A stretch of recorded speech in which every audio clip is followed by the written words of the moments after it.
Howdy, this here's Professor U.D. Guru. Our topic for today is DoubleSpeak of the Year 2024. Happy New Year. Welcome to 2025. Even though I haven't got used to 2024 yet, we all have to move on. Today we're going to talk about nomenclature, terminology, words that people like to say over and over again.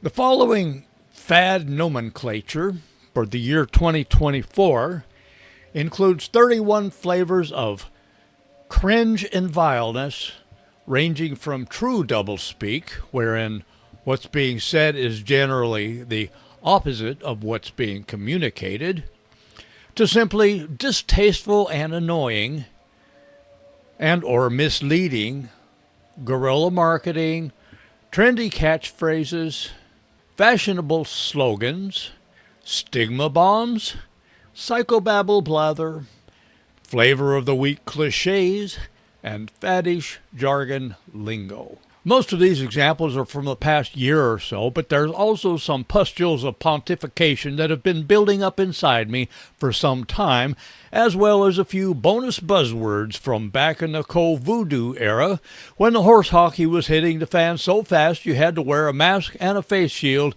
just to keep from breathing it in. Post your own examples of doublespeak and annoying buzzwords in the comments. Here we go. Narcissism. One of the most overused pseudo-psychological or pseudo-psychiatric diagnoses that's being handed out like candy to anybody that disagrees with anybody or anybody that isn't particularly likable or maybe likes themselves a little bit too much. But the word is being overused. Stop using it. Find a way to describe the behavior of the person instead of just saying he's narcissistic or he's a narcissist. For example, here's my definition of narcissist, and you can adapt this to your own needs. I'd say, from what little research that I've done, a narcissist is just a conceited, arrogant, center of the universe, spoiled brat prick belonging to any of 666 genders. The next one's a little simpler. Dementia. What's wrong with that word? Well, it's being used instead of saying what we mean. It sounds more scientifical to say dementia instead of senile, senility.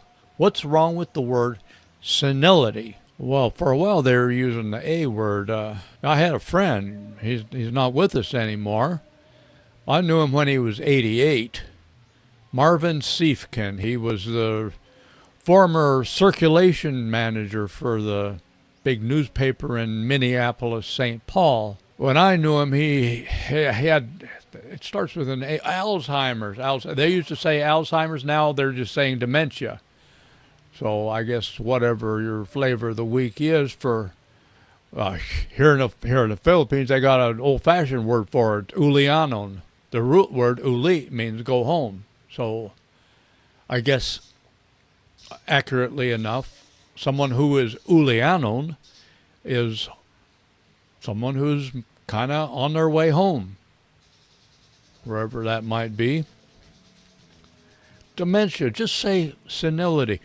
Now, here's a picture of Marvin. He was a nice guy. He was a super nice guy. He never got married.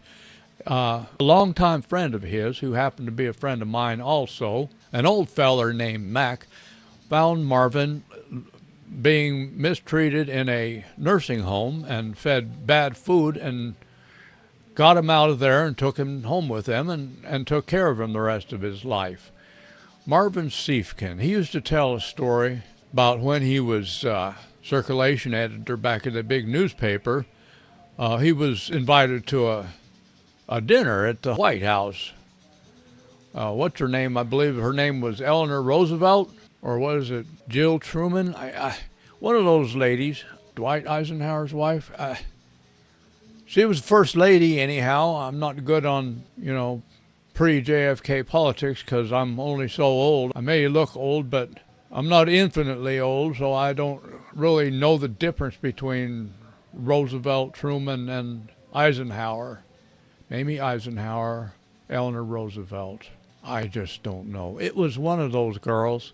Anyway, he was at a White House dinner because he was a member of the press, and the First Lady was giving a speech, and this was in early December of 1942, I believe it would be. And in her speech, she said, Marvin used to tell this story all the time, repeatedly, yeah.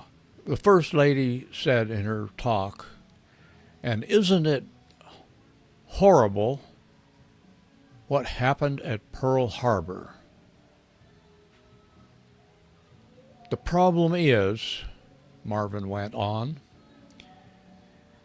it hadn't happened yet. It happened the next day. So that's a pretty good story.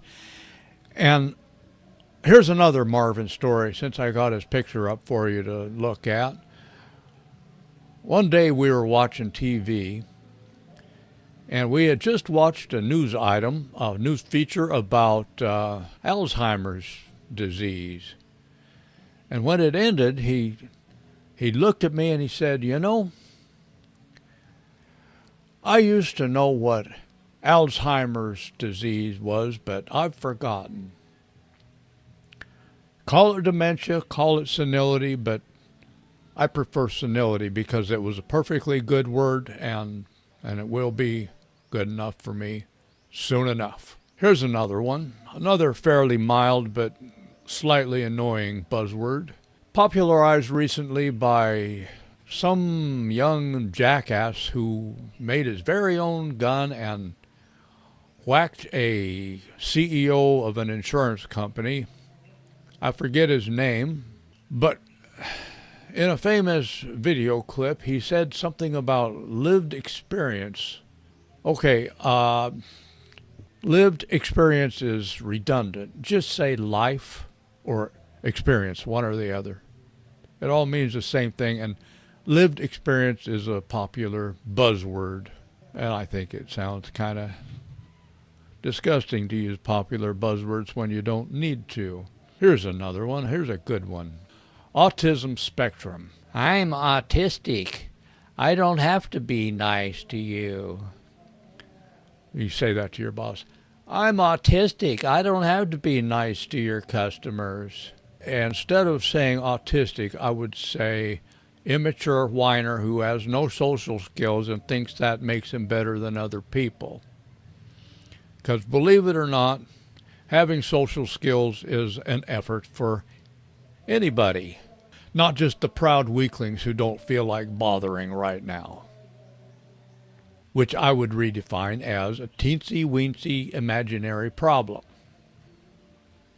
Here's a good one, trans. Actually, this word is short for transvestite, a class of human being who I feel should be encouraged to practice their hobby or obsession or predilection. How do you say that? Well, I've never heard it spoken. I've only seen it written. Predilection? Well, I don't know. Lick whatever you want to lick. Transvestite. I think these folks should be encouraged to wear women's clothes if they're a boy, and if they're a girl, they should. If you're an adult, go for it. Transvestite, trans, whatever you want to be that thing.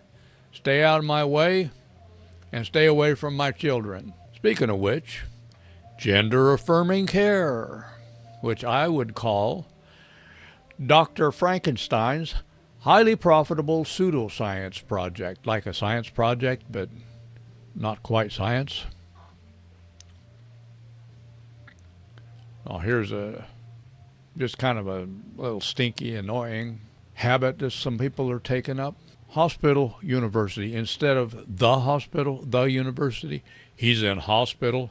When I was in university, I don't know where, why, or how this got started. I think it's kind of British. So it's like these movies where somebody wants to sound sophisticated, so they talk like a Britisher. I don't know, but like maths instead of math. Well, that's un-American.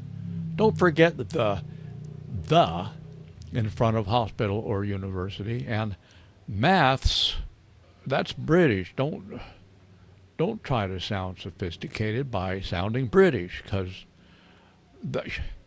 we won that war in 1776 or whenever it was, 1778. I don't know how long that war lasted, but yeah, I think we won that war, didn't we? Here's one we'll hear all the time these days. Diversity. Well, that's a perfect example of doublespeak, where you say one thing but communicate something else. For example, the opposite of what the word means. Diversity. That's really the new conformity. They say that these words, some of these words, are being shoved down our throat in colleges and universities. And in the case of diversity, I experienced this word being taught, indoctrinated, in other words. We were being indoctrinated with this word in community college when I was trying to talk myself into getting a community college education back in my 30s and 40s. I remember a lady named Fran. She was a nice lady, and she was teaching, she was a school counselor, and she was teaching some of those prerequisites they make you take, because, learning a skill or a useful occupation isn't good enough. The masters of the school would like to bring in more money for the school. So they flesh out the list of prerequisites with all kinds of indoctrination, so that whatever your parents managed to do in terms of building character, or whatever you were born as, gets amplified and corrected, let's say re-educated, as whatever conformist viewpoint is supposed to be represented by this buzzword, diversity. It doesn't even taste good in my mouth.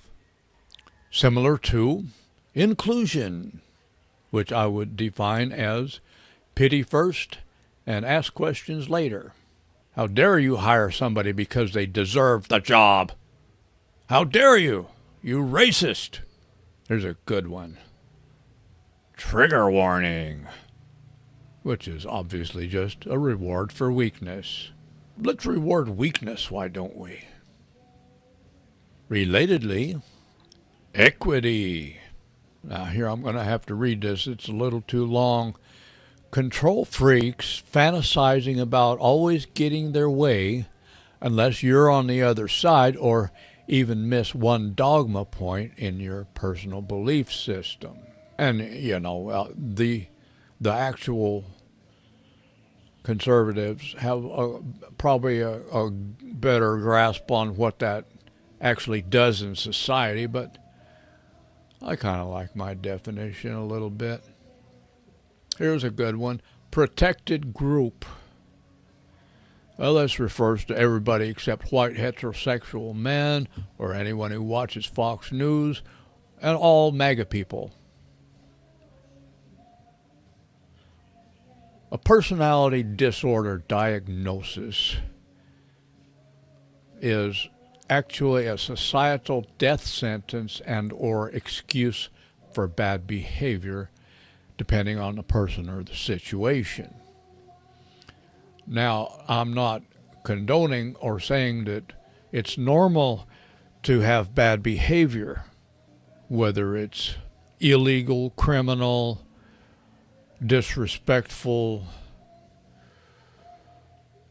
What did that one fella talk about? All the evolution guy, Darwin.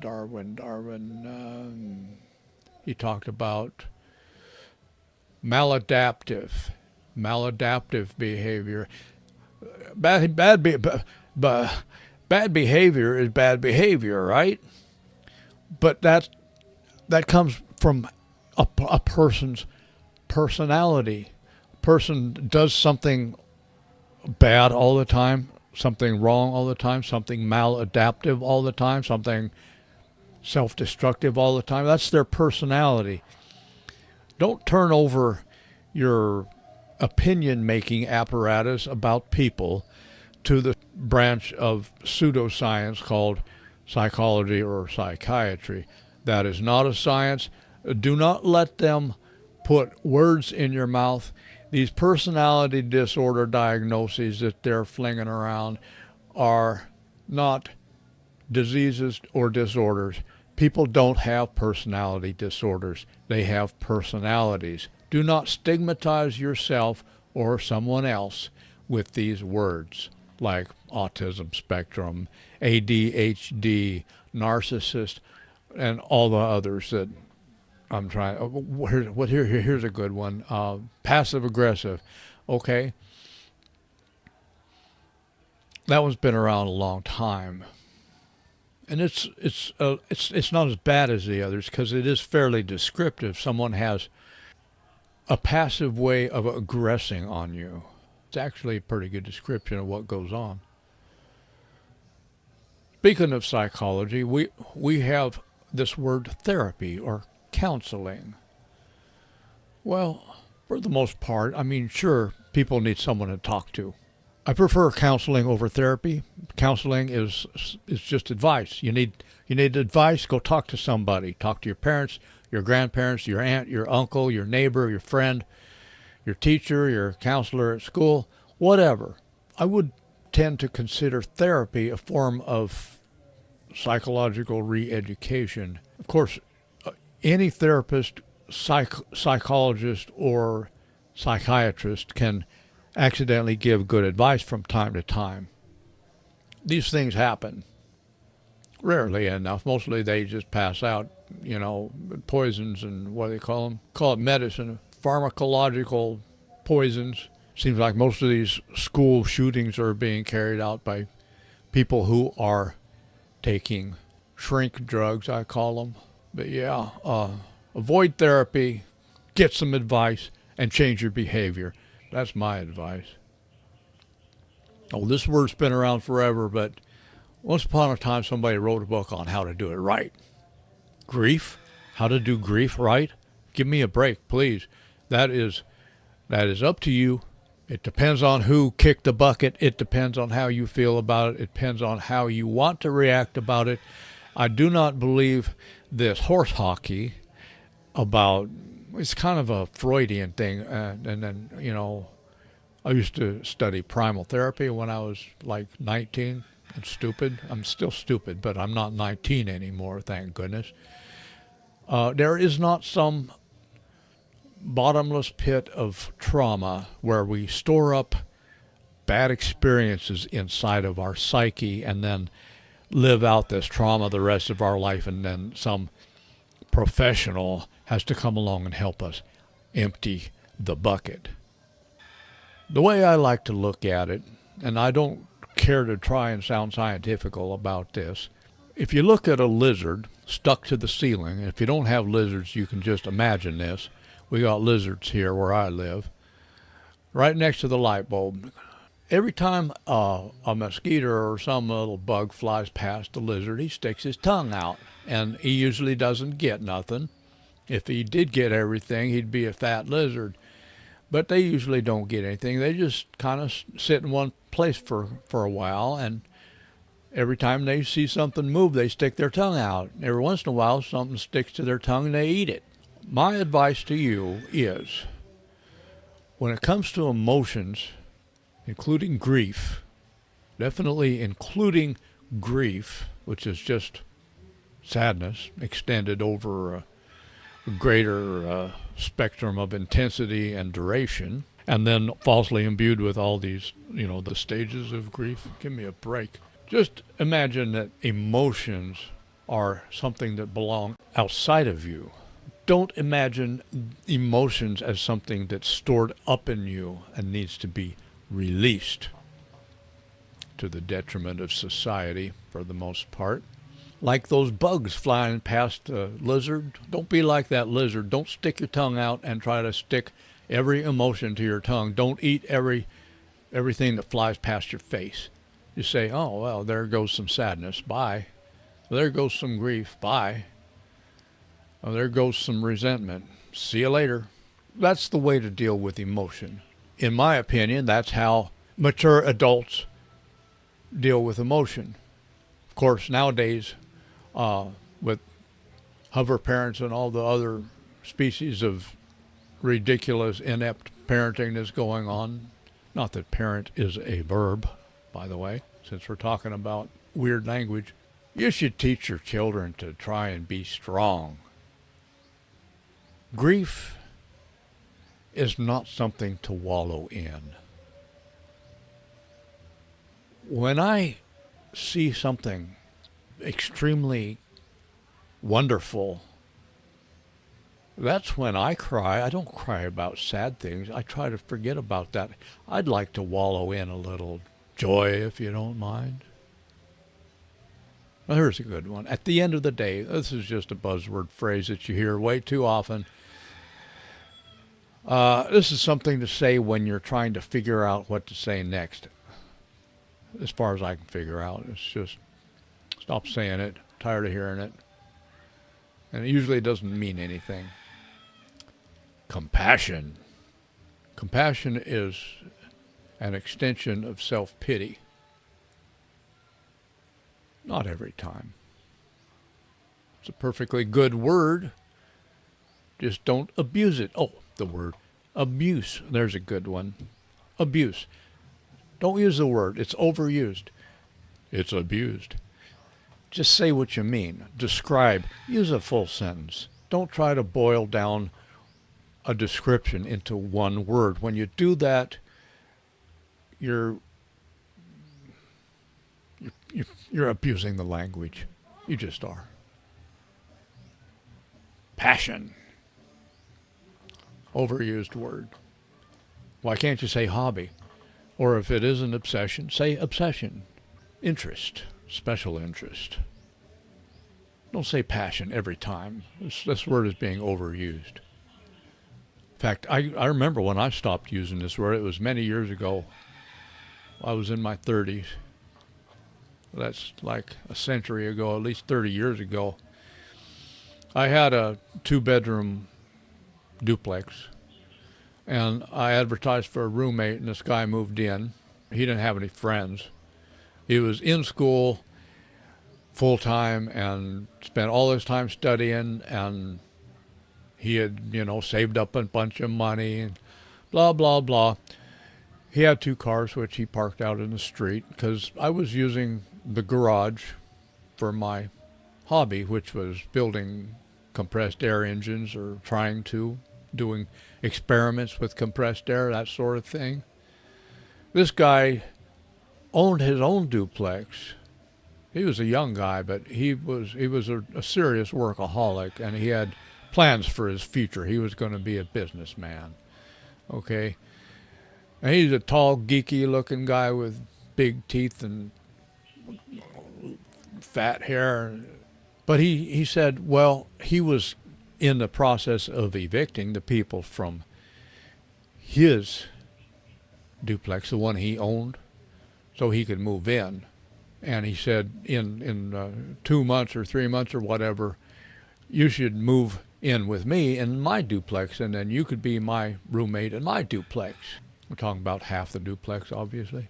And I had no reason to do this, except he was an all right roommate. He kept to himself, minded his own business, and pretty much did everything in his own room. He wasn't bad, as a roommate. Not that friendly, but he was all right. Not a big deal. I wasn't looking for friends. I just needed someone to pay half the rent. And actually kind of liked the fact that he left me alone and I didn't have to hang out with him all the time. I'm not a hangout artist. I'm just not. So we moved into his place, and I shouldn't have, but I did. I didn't really want to. I had no reason to move. I could have just got a different roommate. But he wanted to move into his place, the one he owned. What I had not realized, because he had not told me, was that he planned to put his 2 cars in his double garage, which I had no problem with leaving my car outside. I had no problem with that at all.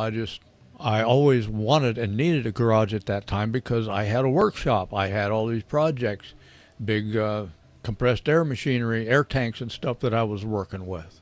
And I was very, very angry that he had not told me before we moved that he planned to put both his cars in his double garage after we moved. I had to talk to him about it. I didn't think there was much hope. It looked to me like I was going to be moving again because the guy's personality changed as soon as we were in his place, and I was just the roommate. I mean, I had a workbench. I had all this stuff. I tried to explain to him, this compressed air project, this is what I've been doing for many years. This is my passion. And he pointed to his two cars and he said, well, see those cars? That's my passion. Okay, well, I never used the word again. That's the end of that story. Generation Alpha. This is the one after millennials? Generation Alpha? The ones that were born with the cell phone glued to their hand? Alpha? Well, this is an insult to alpha dogs everywhere. This should be Generation Beta, since these folks will be born with a smartphone in the palm of their hand. And finally, I mentioned this earlier, joy, which we learned in 2024 is really the dingy froth that accumulates around incoherent word salad and empty platitudes posing as girl boss philosophizing. Not that I have anything against having a girl president. No problem with that. I have no problem with that at all. I like girls. I've married 3 of them already. I don't think I'm going to marry any more of them because I think my wife plans on keeping me.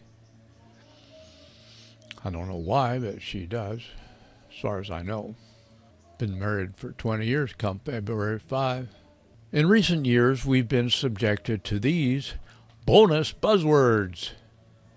Social distancing, which I call divide and conquer. Pandemic. They only left out one letter. New normal. I'm still waiting for the old one. In conclusion, at the end of the day, there is one super duper fashionable slogan that I can't hear enough of. Make America great again. This is not only the flavor of the week and the flavor of the month. If the zombie libtriffid class doesn't somehow manage to come up with something useful and relevant to complain about, since that is the purpose of liberals, to complain about things that are bad, but if they don't come up with something better to complain about, instead of imaginary minorities that they created themselves, make America great again is going to be the most fashionable catchphrase for the next 20 or 30 years. In fact, I'd like to suggest that we do away with designations like Generation Alpha or Generation Beta if they change it, like they should. Millennials, Generation X, Boomers. Those are okay. I'll have to live with them. They've been around a long time. But Generation Alpha, I think it's new enough. I think we could change that. Let's find a way to create a Generation MAGA, where strength and common sense are not only trendy, but expected. Thanks for showing up. This here's Professor U the Guru. See you next time. Bye-bye.